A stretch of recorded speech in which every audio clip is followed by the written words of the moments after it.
Everyone, welcome to my channel. আমি সঙ্গীতা। আজকে তোমাদের জন্য নিয়ে এসেছি ইউ কাটিং। তো তোমরা অনেকেই আছো যারা কাটিং করতে অসুবিধা হয় বা বুঝতে পারো না কিভাবে কাটিং করলে কাটিংটা তোমাদের সুন্দর হবে। তো এখানে কিন্তু সবার প্রথম আগে কিন্তু তোমরা কাটিং শিটটা ক্লায়েন্টকে পরিয়ে দেবে, তারপর কিন্তু আমাদের হেয়ারে ওয়াটার স্প্রে করতে হবে। এই পার্টগুলো কিন্তু খুব ইম্পর্টেন্ট, আর ক্লায়েন্টকে কমফর্টেবলভাবে কাজ করাটা আমাদের কিন্তু সবচেয়ে দরকার, ক্লায়েন্ট যাতে কমফর্টেবল থাকে। তো এখানে কিন্তু তারপর ক্লায়েন্টের যে ট্যাঙ্গেলটা আছে সেটা আমরা ট্যাঙ্গেল ফ্রি করে নেব। ভালো করে ট্যাঙ্গেল ফ্রি করা হয়ে গেলে আমরা ইউ কাটিংয়ের জন্য কিন্তু আমরা সেকশন ভাগ করব। তো সেকশন ভাগ করার জন্য কিন্তু তোমরা ট্যালকম চিরুনি ইউজ করবে।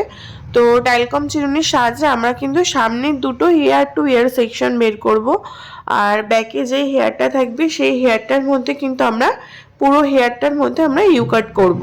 তো এখানে আমি দুটো সেকশন ভাগ করে নিলাম, সামনের দুটো হেয়ার টু হেয়ার সেকশন ভাগ করে আমরা সেকশন ক্লিপটা এখানে লাগিয়ে নিলাম। তোমাদের কাটিংয়ের জন্য কিন্তু সিজার, সেকশন ক্লিপ, টেলকম চিরুনি এগুলো কিন্তু সবটাই দরকার। তারপর কিন্তু আমি এখানে কিন্তু চুলটাকে ভালো করে ট্যাঙ্গেল ফ্রি করার পর একটা মাঝখান থেকে একটা মিডিল একটা গাইডলাইন করলাম। তো ইউ কাটিং কিন্তু আমাদের পুরো শেপ অনুযায়ী কাটতে হবে, ইউ শেপ, ইউ যেমন হয়।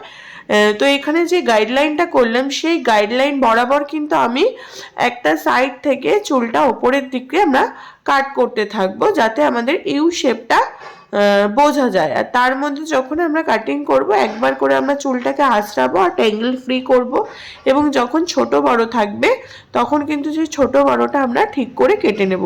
এটা কিন্তু খুব ইজি একটা টেকনিক। তোমরা যদি এই টেকনিকে কাটো আশা করি তোমাদের কাটিংটাও খুব সুন্দর হবে আর খুব অল্প সময়ের মধ্যে কাটিংটা হয়ে যাবে।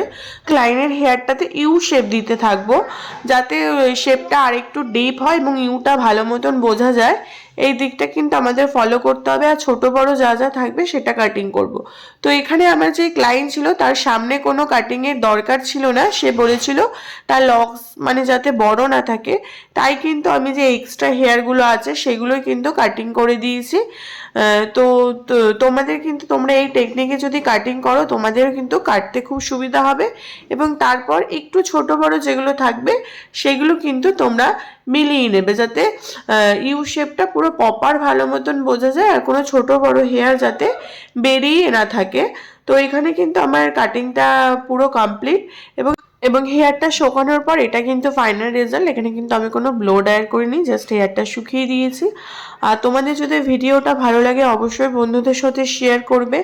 তোমরা যারা আমার চ্যানেলে নতুন আছো তোমরা চ্যানেলটিকে সাবস্ক্রাইব করে রাখবে, যাতে তোমাদের জন্য আরও নতুন নতুন ভিডিও নিয়ে আসতে পারি।